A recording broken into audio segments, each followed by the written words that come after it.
What's up? What's up? Welcome to the 6th episode of Life Things with Maquita Donyel. This is your month of May episode, and it is featuring one of my most favorite people. I have a very tight circle. This is one of the ladies in that circle that has just been a real one. Simply put, I love her so much. I respect her and I admire her so much. Let's see.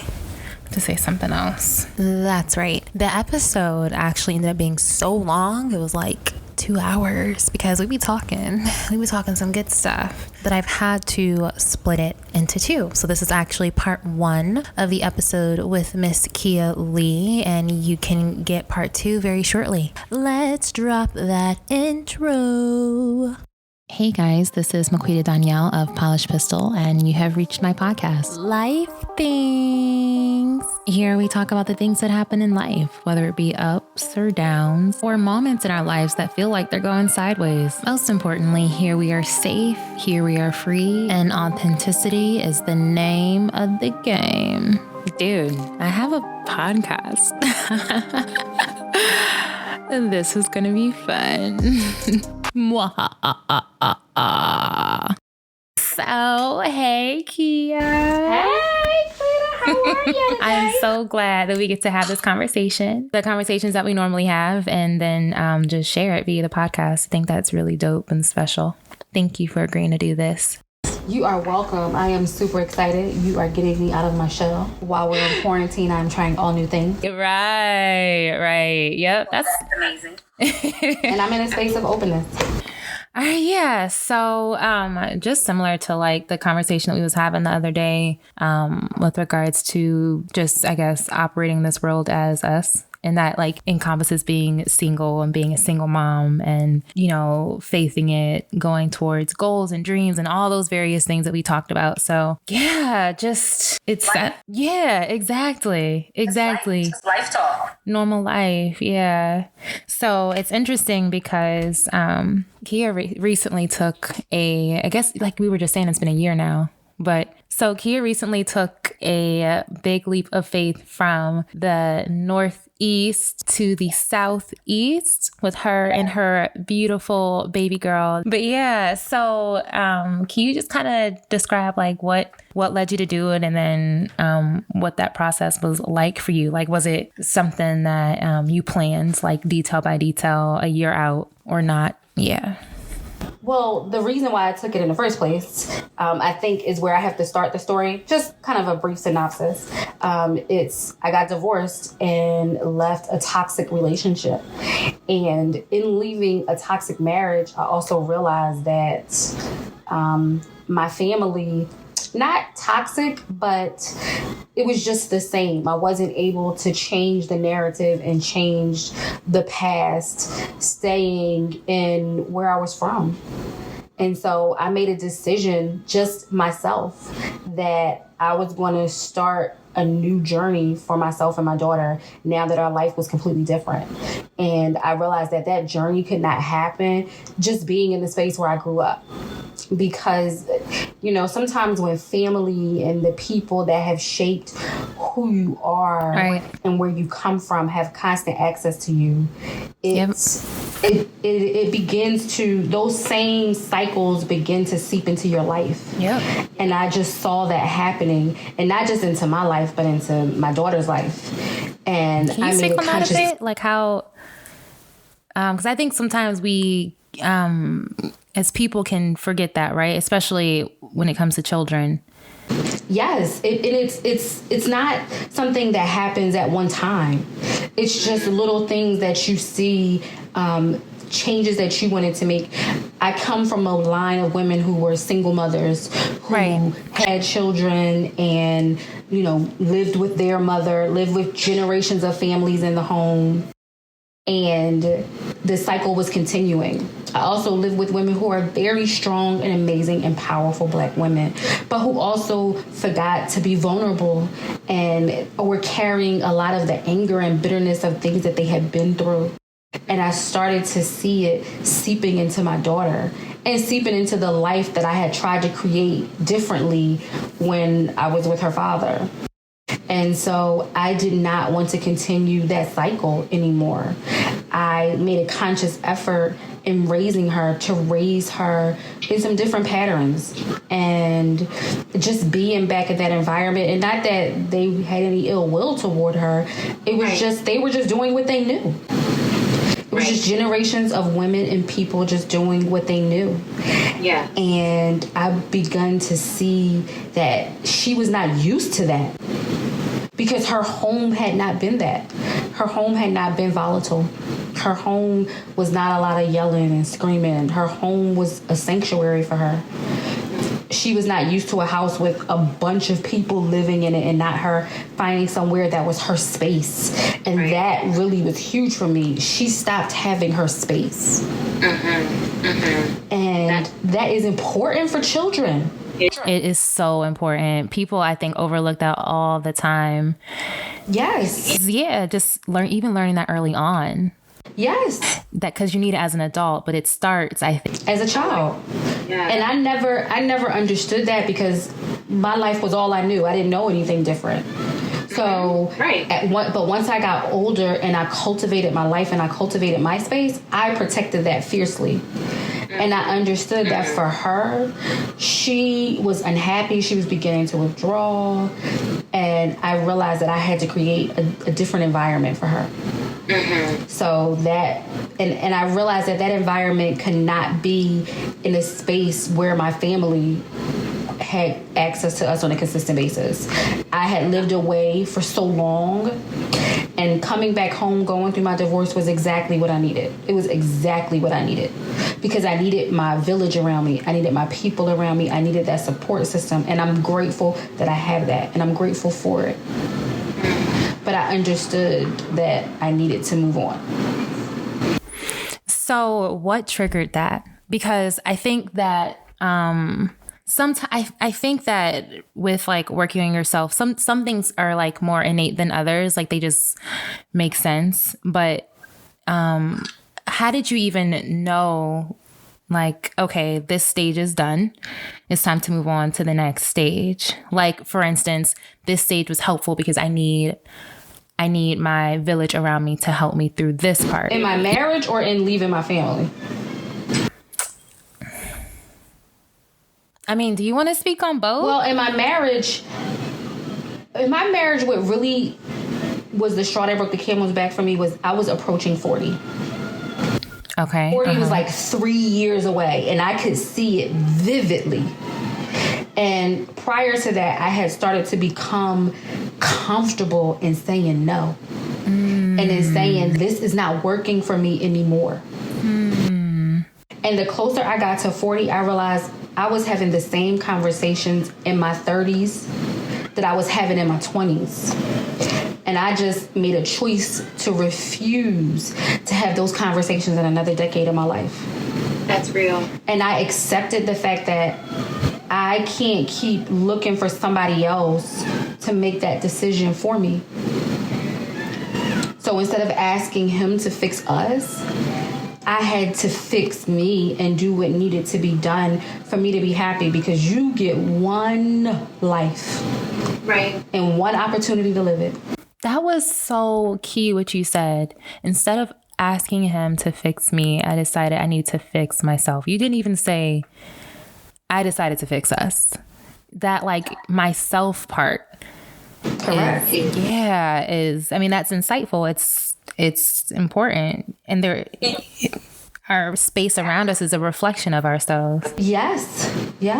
And it's scary. Yeah, very. Yeah. It is scary. Because once you begin to realize that you got to fix yourself, then you got to accept that something wrong with you. Right. And we love to do that. Look for those opportunities all the time. Exactly. We have to then accept, oh, I'm not perfect. What happened? Right. And so that was the scariest place to go. And what made me realize that I needed to then I needed my village around me, because my family has just been my safe haven, and that has been my place of refuge. And I know for the rest of my life they will be, and I'm grateful for that. I am grateful for that every day. That's a blessing. Yes. Yeah, and everybody has that. No. But as grateful as I am for that, I also understand that I have to do that in doses. Yes. I understand that because we are so close and because we are so ingrained in each other's lives, that on a day-to-day and daily basis, and when you're trying to navigate your future and your wants and your dreams, that can also encroach upon that. And so I had to make a decision to remove myself and to be able to create the life and the path that I wanted without everybody else's inputs, decisions, and not just that, but their fears. That's huge too. There was something that you said, I lost it because there was something that you had said before you started talking about the family that I wanted to touch on. But that too, there's just a lot of gems in here, but that too, that like the fears, I feel like, and that's like from families or whoever, like whatever your family looks like, whether you've created a family of friendships, that's your family, or you were born into that family, or, you know, whatever your family looks like, I feel like that fear part is huge. And if you don't take the time on your own to learn how to hear what's right for you, like for me, that's my communication with God and the Holy Spirit leading me, and practicing hearing that even over my own wants and definitely over the people that love me, because they're advising and giving you those fears. Yes, it's out of love more than likely. But if you allow it to dictate your life, then you're walking a path that's not even your own. But if you haven't even learned how to walk your own path, like you haven't even separated yourself and provided the amount of space to walk your own path, it's hard to tell the difference between like, I'm gonna just do because, you know, it's my mom. My mom knows the best thing to do. She wants the best thing for you, you know, but ultimately your life is your own. You know, it's, yeah, that fear piece is, yeah. And they're shaped from their experiences. Yes. Experiences that you might not even been alive for. Right. Yes. Right. That you probably have no clue as to what happened. What you're just getting one side of that picture, and they will inflict those upon you. And so, in making the decision to realize that this was what I needed, I was, of course, healing is an ongoing process and something that we do forever. But I realized that I had healed from that space. I had accepted the end of that person. I accepted the end of that portion of my life. And so now I was ready for the next chapter. I cried the tears I was going to cry. I had the breakdowns that I was going to have over that. And I said, there is now a time for me to create this new life, whatever it may be. And so I had a conversation with God, and I had a conversation with my child, and that was it. And made a decision to say, we're moving. I picked Atlanta because it was somewhere that I was familiar with. I had enough people here that if I wasn't completely alone, but they were not people who would be in part of my life every single day of every second. But I still had a village here where I could say, you know, hey, if I want to go to the mall, if I want to go to dinner, if I want to do things, and my daughter could have some type of point of reference. I see. And it also gave me enough of a city feel, because I didn't want to be completely in the country. So it gave me enough of a city feel, but enough open space to where I felt like people weren't on top of each other. Because growing up in the inner city, that's how you feel. And then I moved to the South, and I love the openness of it. I was going to ask, like, did the weather help that decision-making process? The weather was definitely a plus, because I was sick as snow. Right. If Atlanta gets any amount of snow, it's done. Y'all in the house. Yeah. Well, right now, y'all we're in the house.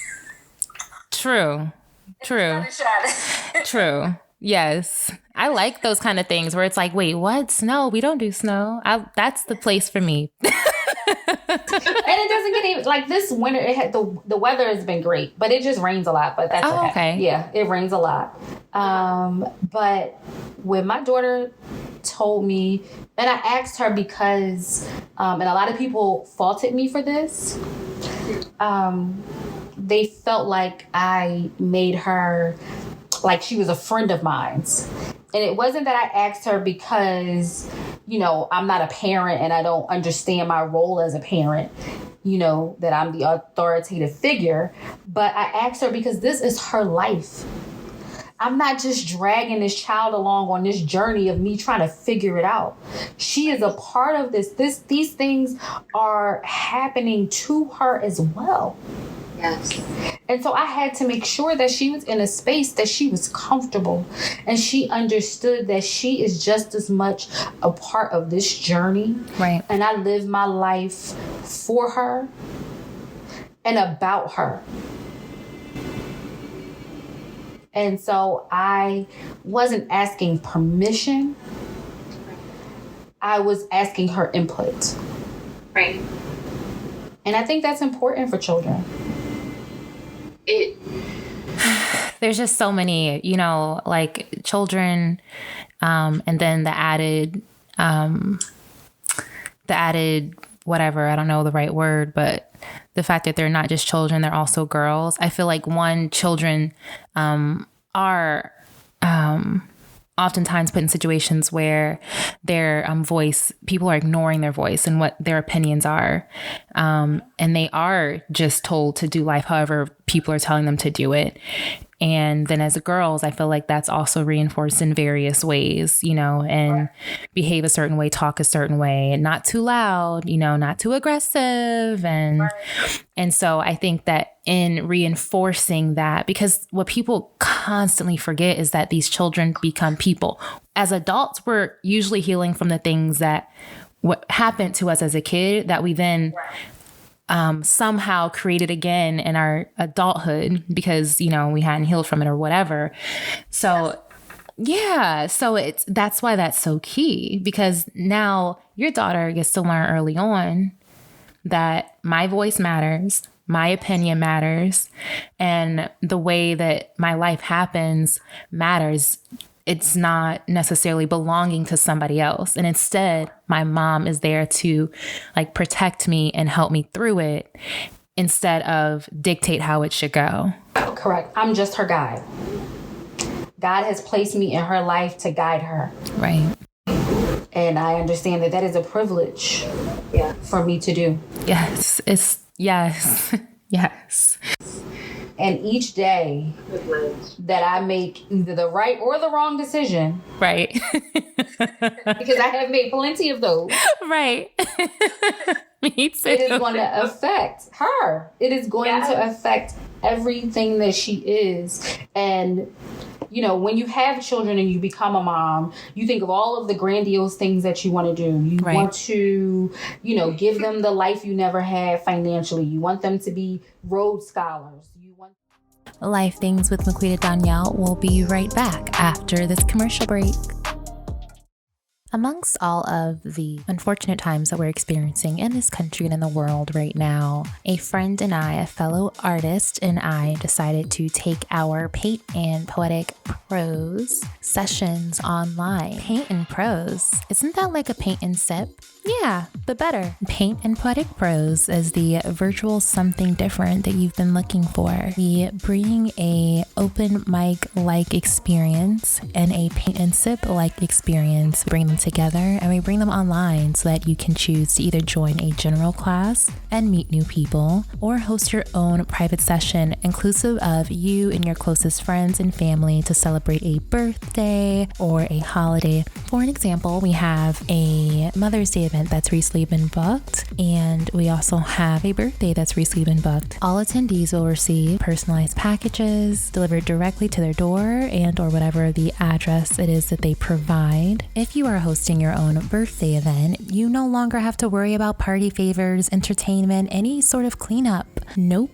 just bring your own cake. We're the entertainment. We're there to interact with your guest. And also with their personalized packages, it's like they're receiving a favor from you directly. We also do other holidays, work events. If you are missing happy hour with your coworkers and friends, this is the place to book something different. On Zoom, we all meet in the same room and have an experience, a virtual, unique, relaxing, calming, and authentic, most importantly, an authentic experience together. Janelle Jordan, the professional visual artist, truly one of the most talented and beautiful artists I know, will walk you through a very unique art piece that's simple enough for people like me, the non-visual artist, to grasp, but also leave with feeling like we made something that's unique and special to us, because she teaches you how to kind of add your own flair to it. We're painting on wood, we're painting with alcohol, and in the month of June, we're celebrating all of the wonderful fathers out there and the beautiful Black men. I have the pleasure of delivering the correlated poetic pieces while also moderating the associated discussions. The poetry pieces are relatable on a somewhat universal level, but they're deep. They give you all the feels. They'll feed the mind, feed the soul, and if you allow them to, they will feed the conversations if you just open up a little bit. And people always do. They always do.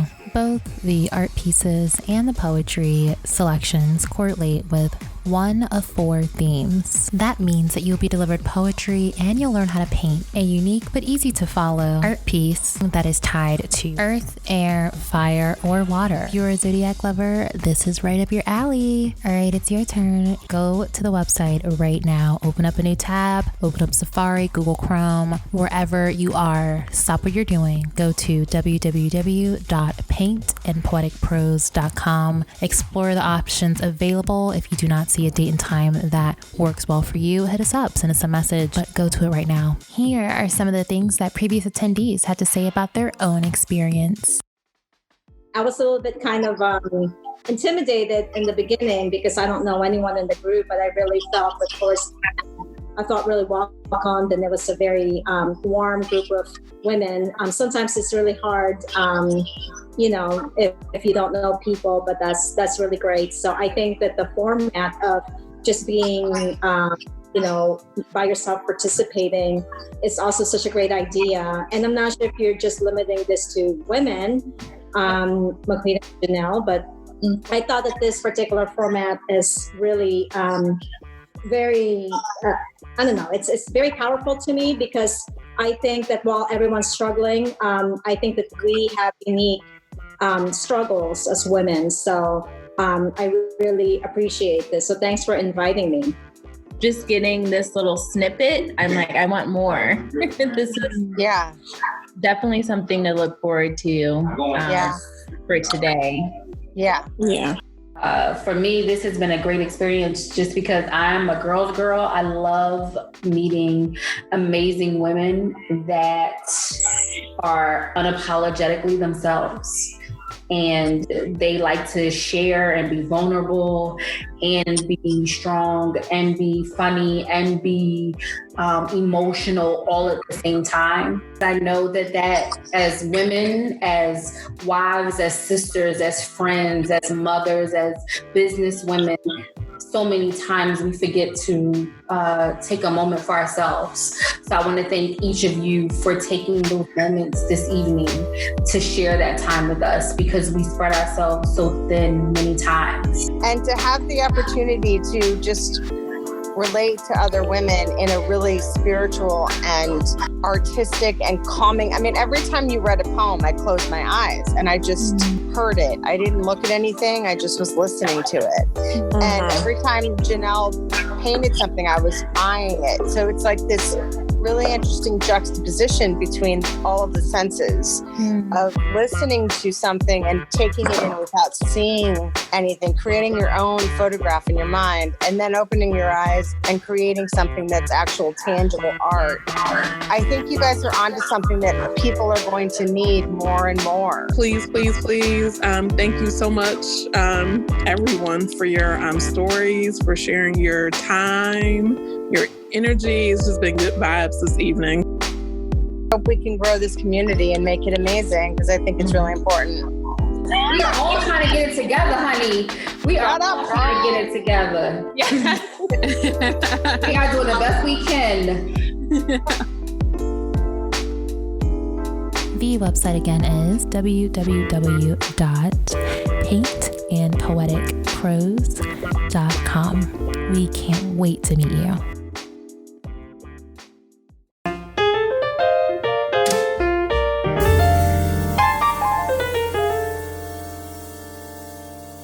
We are headed back into our discussion with Miss Kiya Lee. It is going to affect her. It is going to affect everything that she is. And, you know, when you have children and you become a mom, you think of all of the grandiose things that you want to do. You want to, you know, give them the life you never had financially. You want them to be Rhodes Scholars. You want them to be wealthy and famous. And you want them to be all of those things. But it is very important to raise emotionally healthy humans. That part. Yep. Because that is missing so much. And if I can do any small thing to correct any of the damage that was done to me, right, inadvertently, because I just feel like my parents didn't know any better. Not because they wanted to or intended to. They just did what they could. Exactly. Some of it's like survival instincts. Correct. Yeah, like I just got to make it. And that's so, right. Mm-hmm.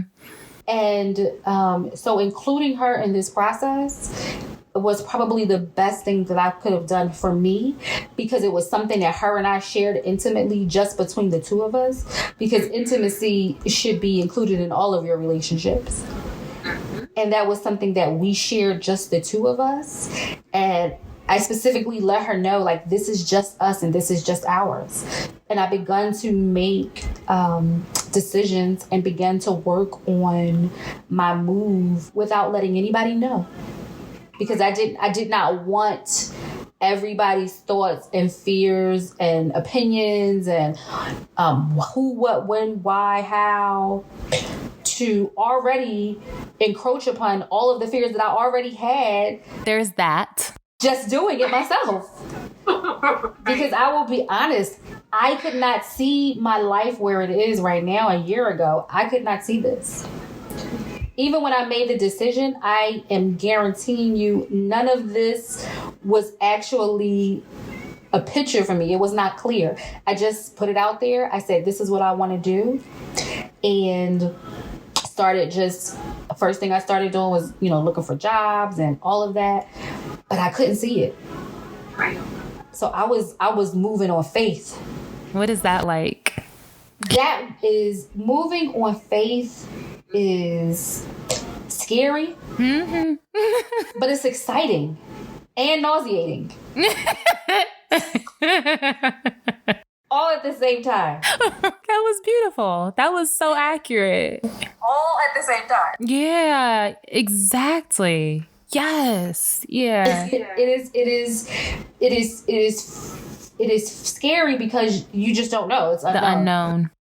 And yes, I mean, we all, you know, say like, Lord, I'm trusting you, but God knows how difficult that can be. It's easy to trust with some things. Correct. And then with the other things, it's, you know, not, it's a little bit more difficult. But I believe that he knows that. Which is why faith, which is why he created faith, I believe. Because he wanted to build you up for those fears. Like he wanted to prepare you for those fears. Yeah. And so it was scary just because I had no clue and I could not see the picture. And I had no vision, but I just knew that this is what I needed to do. It was exciting because I felt like I got a reset. Mm-hmm. I was like, I had created this one life. And when you create a life for yourself, you think that that's your life. Like, this is who I'm going to be forever. Wow. Mm-hmm. Mm-hmm. And waking up one day and realizing that you have the ability to change that picture completely. Wow. Yeah. Is amazing. It's powerful. You've shown up in your own life. Mm-hmm. Yeah. You are the narrator of your story. And that is an amazing feeling. Yep. And it is nauseating because you have both of these emotions playing against one another. Yes. So your stomach is in knots and you're just like, okay, now what am I supposed to do? And that was probably the hardest time in my life and the best time in my life at the same time. You know, there was two things so the nauseating thing for me is what I've now identified as anxiety. It's constantly thinking of like all of the possible outcomes, usually negative. Like you were saying before, I've already thought of those outcomes. I don't need other people reinforcing those for me. Yes. Yeah, there's that. And trying to turn them off. But, oh, shoot. The last part that you said, what did you say, Kiya? I'm sorry. What did you say, Kiya? That last part? That you can narrate your own story and show up in your own life. Mm-hmm. Yeah, I lost it, but that's fine. Yeah. So that leap of faith was amazing. But I can say that now. I couldn't say that a year ago. Because I had about 12,000 breakdowns.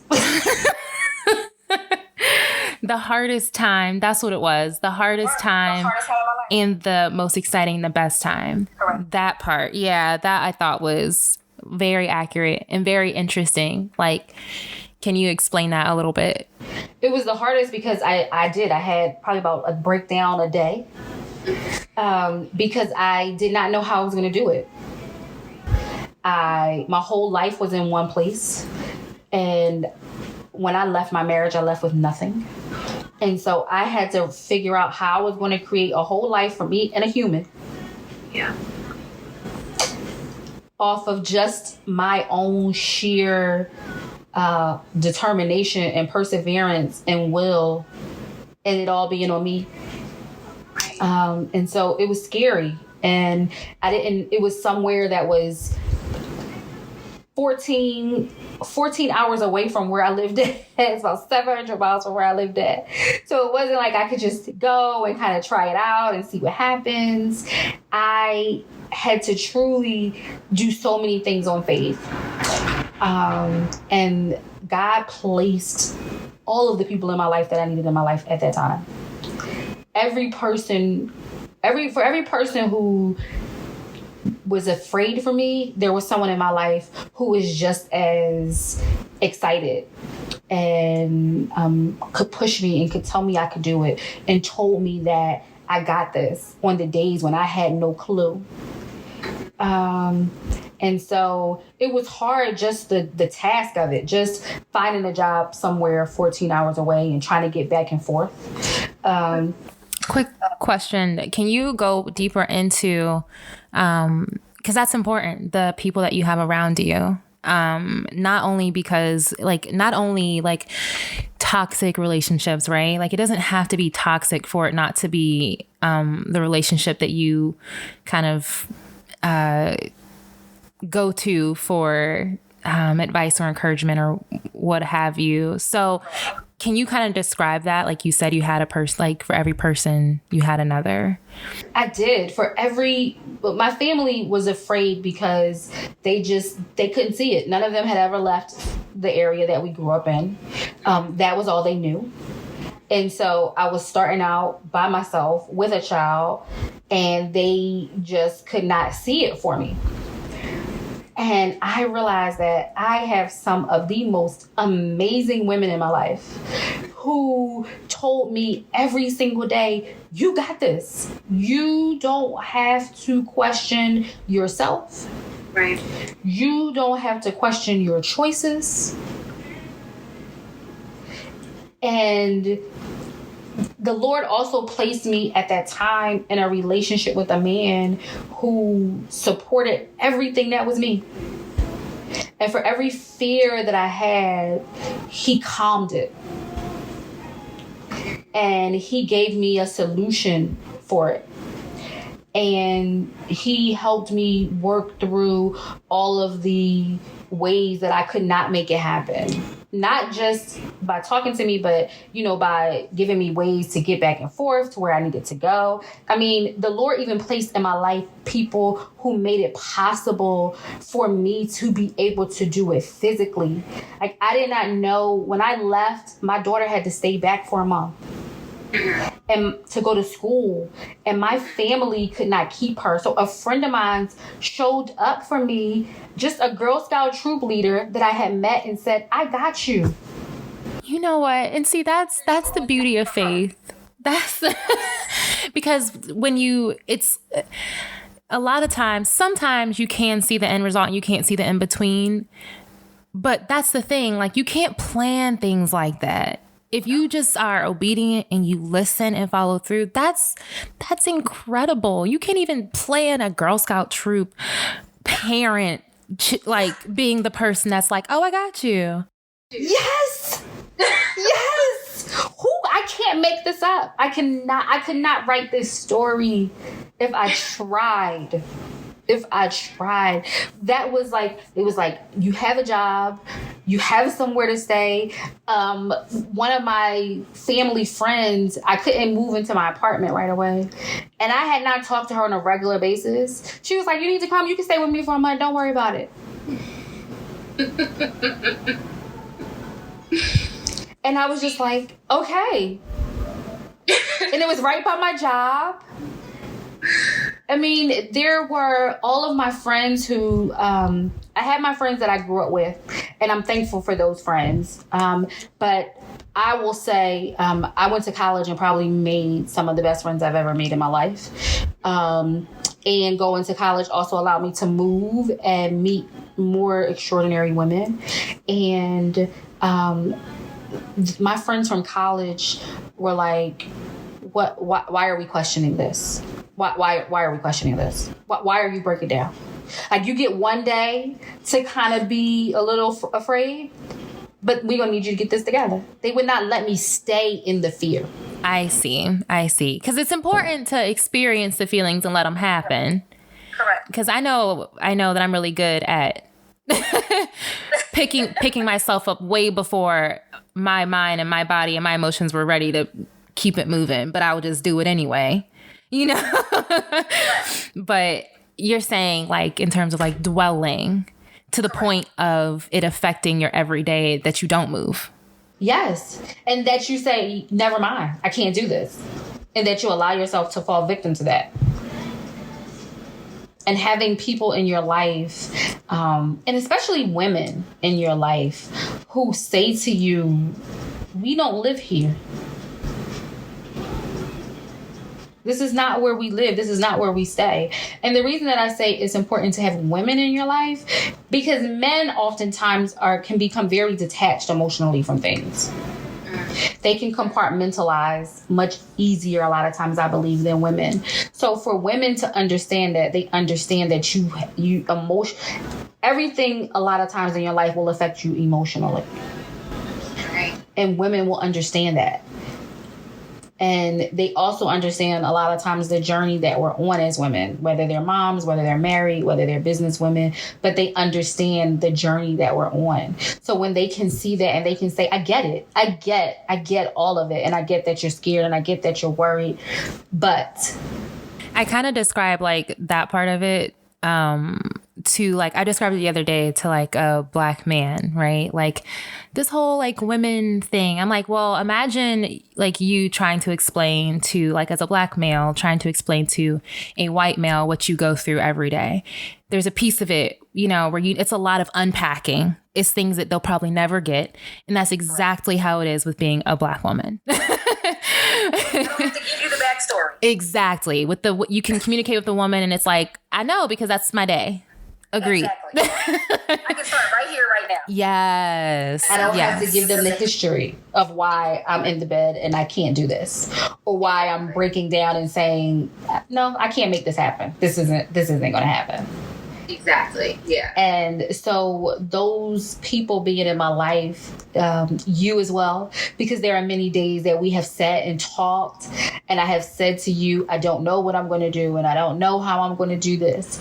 But watching you do it and seeing you go through the entire process, you were my hero.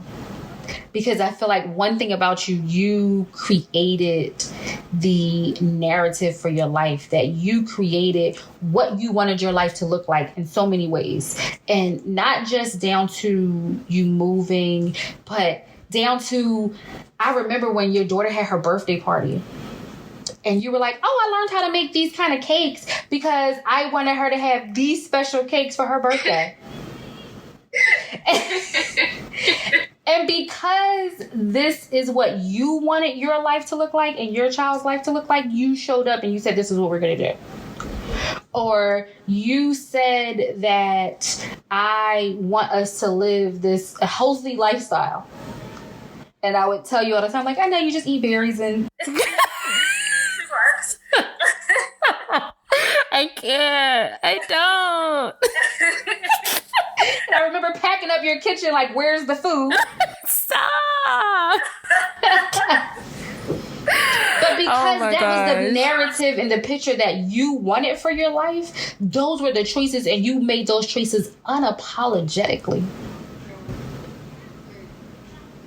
And when you picked up and moved and said, I'm moving, and when I walked in and couldn't see that that was going to happen, and you made it happen anyway. Everything was still on the wall. Yes. I said, this woman is amazing. She can see the end.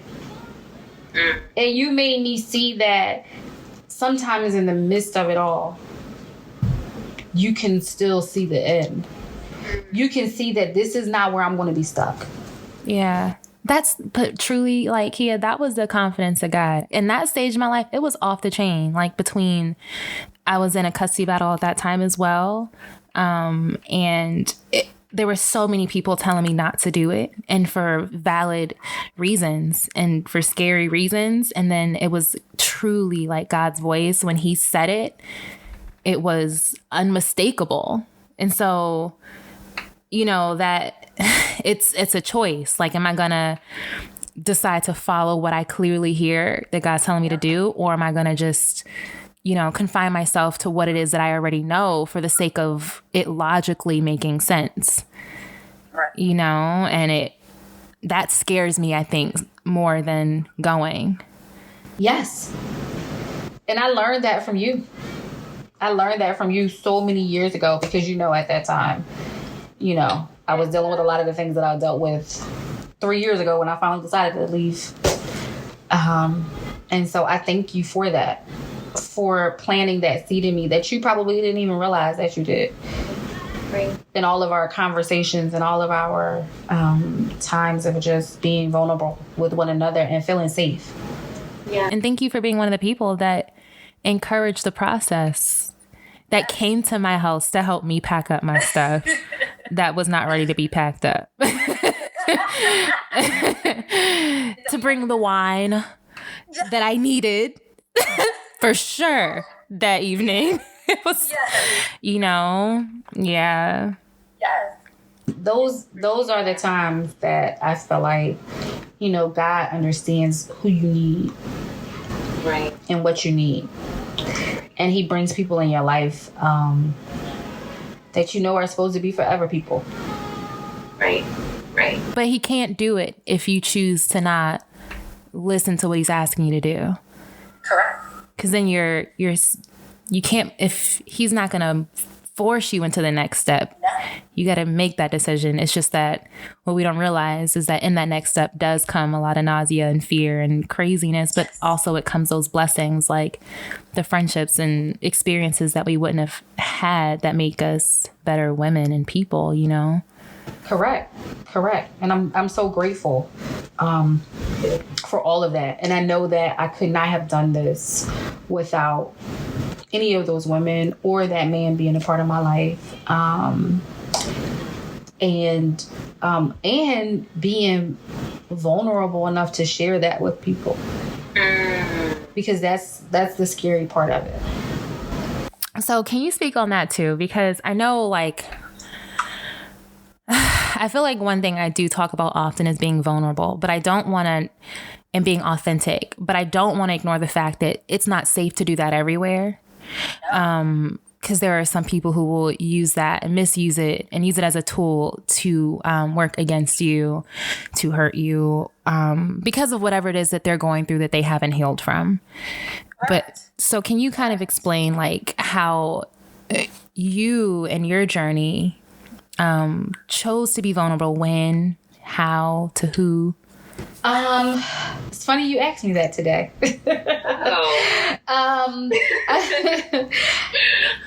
I chose to be. I felt like I had been through so much up to that point in my life that it was like, okay, it's either all or nothing right now. I was at a point of, you just got to let it all hang out.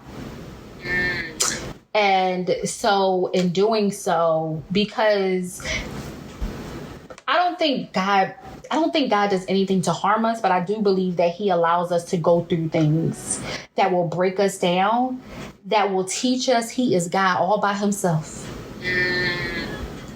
Oof. And that's huge. Yeah. That's hard. That he will allow you to see that I am God all alone, and I do not need your help. Right. Because we keep trying to give it to him. We keep trying to give it to him. He's like, I got this. And so because I had been through so much, I was at a space where, just like even sharing, like I said, like sharing with my Girl Scout troop leader that I didn't know where my daughter was going to go and her father didn't want to take her. That was hard. Like somebody could have looked at me and been like, are you crazy? What do you mean you're married to this person and he doesn't even want to keep his child?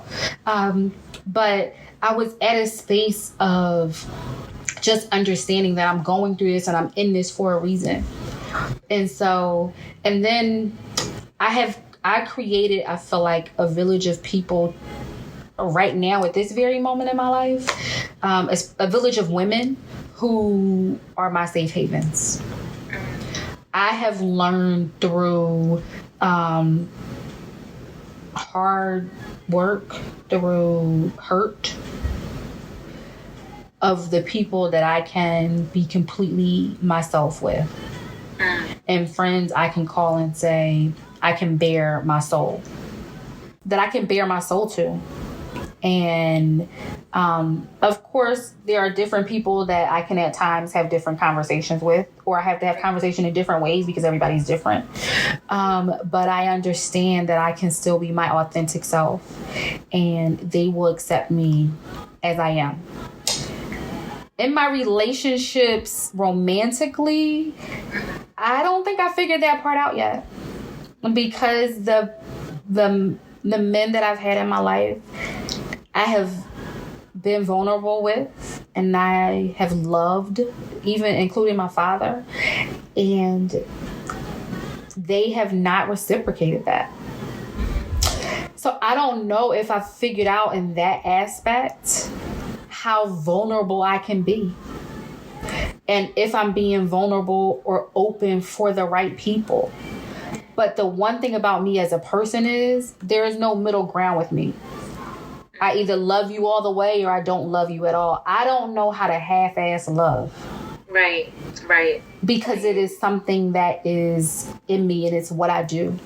And so at this time, and the reason why I say it was funny you asked me that, because the man that was in my life that was there through one of the hardest times, and I was completely open and I shared every fear with him, every desire with him, my dreams, created a life. At this moment, I feel like I don't know if that was a safe space to do that in or not. And I haven't, and I just feel like maybe that's not for me, or maybe I just don't know how to love in that way. What is something that would have you questioning that, whether or not it was because the way that things have ended between us made me feel like it was never real. Got you. And I feel like I bared my soul to someone who did not treasure it. Got you. And did not protect it. Because I'm the type of person, when I love my friends and my relationship, I protect you at all costs. And yes, the people that love me know that. Yeah. I will go to war for you, and I will also do anything you need. And so it's one of my favorite things about you, because even with like the kids, like when Kay would come over, I just knew, like, you're just the way you just the way that you just love and treat everybody the same. If Kay was going to act out, she was going to get it like Kayla was going to get it. That's right. But if somebody did something to Kaden, they were going to get it like if they did it to Kayla. And I'm going to give you whatever I have. Right. If I'm shopping, we all shopping. If I'm, if we going to dinner, we all going to dinner. If we're doing anything, it's for everybody. And when I fall in love, I fell in love at a time that I wasn't necessarily looking for it. And I feel like I bared my soul at a time when most people looked at me as if I was crazy for doing that. They were like, are you nuts? Like, you just went through this. How are you allowing yourself to be this vulnerable and this open to this man? I get it. But I don't know, but I didn't know any other way to be, because I loved him with everything in me, and I still do. But I don't know how to gauge. Am I supposed to not be, because it's like, then that's not real, and that's not authentic, and that's fake, and that's not me. And and consistency for me is important. And I do not flip and change like the wind. I am me today. I am me tomorrow. I am me next week. I am me next year. When you are in my life, you are there. And so that's why I say I don't know if I figured out how to navigate whether or not I'm supposed to be vulnerable or not. But sometimes I do think that it can be my downfall. I hear you. I completely understand. Because people will use it. Sorry. People will use it against you. Yes. I will say, like, one thing that stood out to me, though, is that no matter what happens today or yesterday or tomorrow, you all did share that moment where you needed in your life in order to get you to where you are now, like you voiced earlier. Those conversations or those moments of encouragement, those can't be faked. Those can't be manufactured in a way, I think. I don't know. To be completely honest, on my part, no.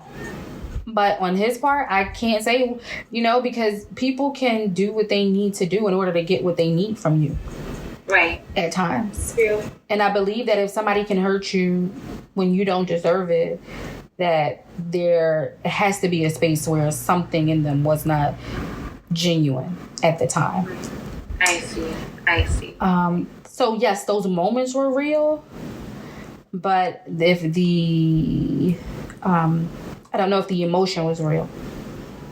I'm sorry, say that again. If the emotion was real. The moments were real, but I don't know if the emotion was real. So I say that to say, I don't know if I figured out whether or not I'm supposed to be as vulnerable. And right now in my life, I feel like that light has been taken from me, because I feel like that vulnerability about me is a part of my light. And I feel like that light has been extinguished right now. And that's just honest. Like, that is completely honest. I can at least share, like, from my experience of knowing very well that feeling of, like, why was I even, like, I'm out here, I don't know, like, was I really just, like, this was all fake? And am I like, I was just being played? Like, what was this? I'm very familiar with that feeling. And also feeling like when you're constantly, especially when you're a giver, in terms of like love and in other ways, but when you give a lot of yourself, like emotionally and all of that, you don't get it back, it starts to feel like, what am I doing this all for? But I will say that, because I think February is when I like fully let go of something that was just, it had served a very, I think it served a very important purpose in my life. And I think that I was allowing it to be drawn out way longer than it needed to be, because of the purpose that it did serve in my life, and me constantly referencing that. But I was kind of pushing against where God was trying to bring me. For whatever reason, that was one of the relationships that was kind of like that fork in the road, kind of like, so now it's April. So it's been like, I spent a lot of time just, and it was the very end of it. So obviously I had gone through these thoughts before, but at that point I had spent a lot of time just picking myself back up and really identifying things with myself and all of that. But, I did eventually come to, even though it didn't start that way, this is who I am. This is who I'm going to be in any relationship, because not, like you said, like not being that isn't being me. But I also heard like in another podcast, and it was with Amanda Seals. I can't recall like who she was speaking to, but she mentioned, or the other person mentioned something about going in like steps. That was huge for me, because she said it was like some sort of, I don't know, like a tunnel, right? Say it's like a tunnel, and they make it past the first gate, and then they can have access to this. And then there's a second gate, and there's access to this. What I didn't realize I was doing was I had all my gates up. Like after you made it past that first gate. Yeah. Yeah. And so, and then also like the other thing was, and this was in therapy, which was crazy. Like when she pointed out, so what is it that, essentially, in other words, because of the topic, but what is it that makes, like, what is it that someone else does that makes you happy? Like, what is it? And I know as an individual what I do with myself that makes me happy. But in a relationship, I think I'm always considering the other person. I learn them, you know, like what do they love? What do they not love? What makes them happy? But then on the flip side, it was very difficult for me to even imagine something like that, let alone kind of expect it, which, and so I don't know if that, I don't know, brings any sort of anything, that's like forward moving or positive or whatever, that like that there was that. And then when it comes to the other like individual, like finally, like, and unfortunately, like, I don't know if it's like this for other people, but for me, sometimes it takes a lot. If I really, really care about you and I believe in you, it takes a lot for me to just be like, nah, I'm done. I will like allow myself to break. And I have in the past, I wouldn't say now, but I would have allowed myself to break in ways that maybe I shouldn't have, that no, I definitely shouldn't have, for the sake of, you know, loyalty and love for this other person. But now that I'm outside of that, I can say that whatever I can say that during that time, what was needed, it happened, and it was real and it was genuine. And now it's just is. So whatever it is, the individual, like it's completely him. Like I'm my own self. He's his own self. And everything that has to do with that is separate. is separate from my experience altogether at this point because it's done. Right. Yeah, if that, yeah. And I'm trying to get there because it is very new. And it was so out of the blue. It was, and then there was no explanation, like, because it was his decision and there was no explanation. There was no why. There is no, it was, you're amazing and but I just don't want you. So that is like very hard to accept because you question everything about you. And then you question,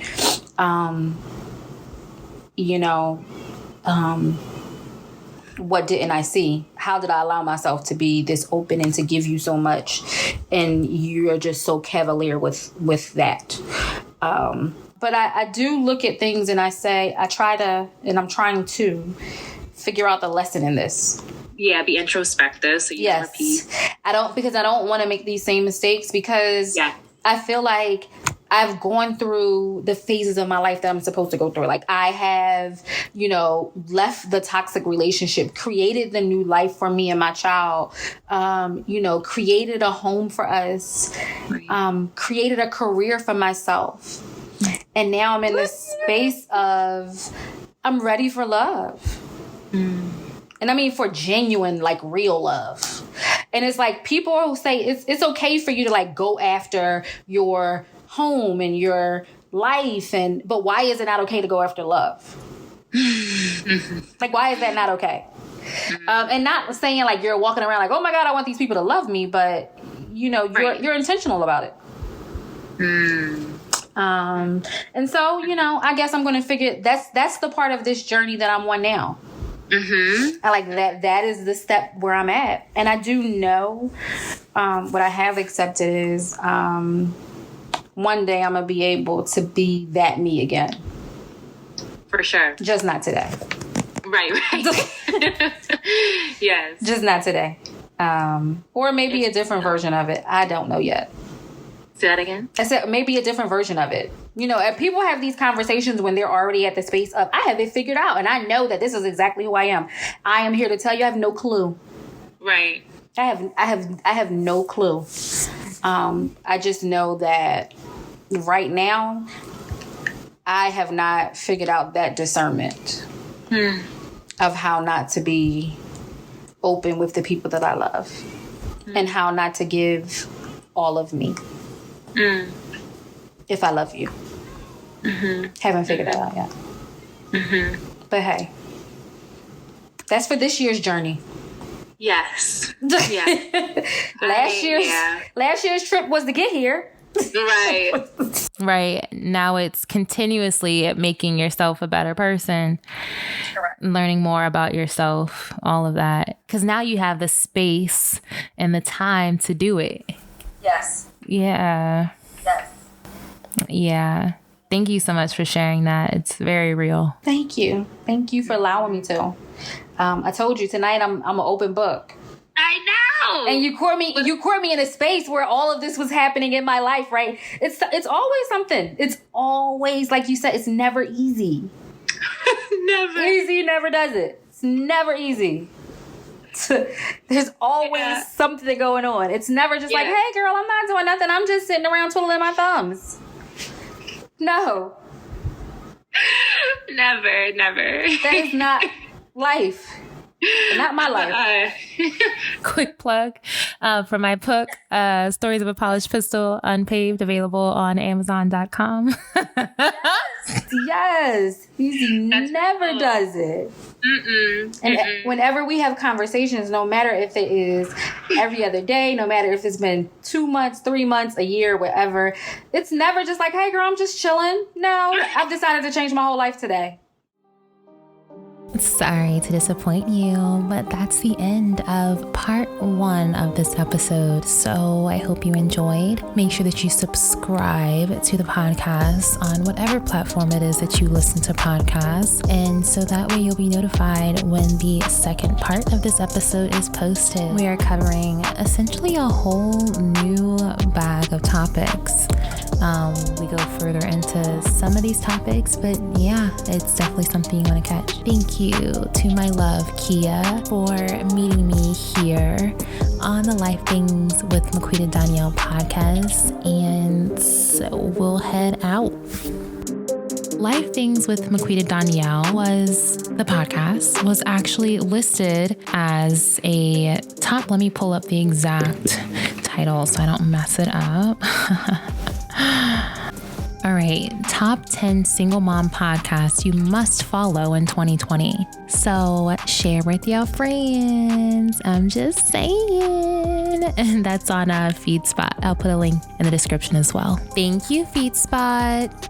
Because when it's real and when it's authentic and when you're happy with what you're putting out there and it's rooted in your purpose, it's bound to connect with those that need to connect with it. And I'm grateful for the opportunity to create and connect with you. This is Life Things with Maquita Donyel of Polished Pistol.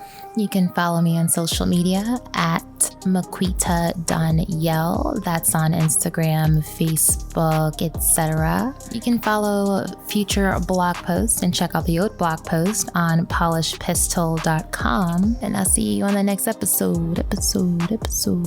Bye.